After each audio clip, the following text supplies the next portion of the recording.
దేవునికై బ్రతికిన వారిని చంపేస్తున్నారు, మరణిస్తే మళ్ళీ లేవరననుకుంటున్నారు.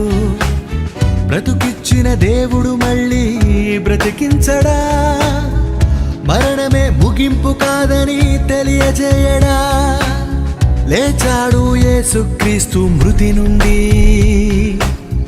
ఆ దేవుడు లేపాడు సమాధి నుండి.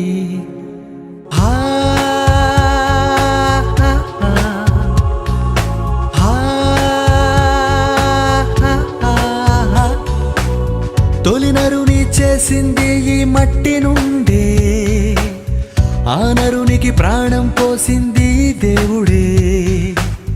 తొలి నరుని చేసింది ఈ మట్టి నుండే, ఆ నరునికి ప్రాణం పోసింది దేవుడే.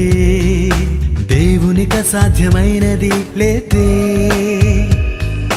మట్టిలో పడిన విత్తనాన్ని బ్రతికిస్తుంది దేవుడే.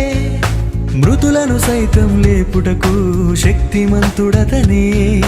లాజరును లేపాడు, నువ్వు నమ్మితే నిన్ను బ్రతికిస్తాడు. యేసును కూడా లేపాడు, నువ్వు నమ్మితే నిన్ను బ్రతికిస్తాడు. దేవుని నమ్మిన వారందరినీ బ్రతికించేదతనే. సమాధులు తెరువబడి ప్రతివారు లేపబడి, రెండవ రాకడలో సమాధులు తెరుచును. తన రాకడలో సమాధుల నుండి అతనే పిలుచును.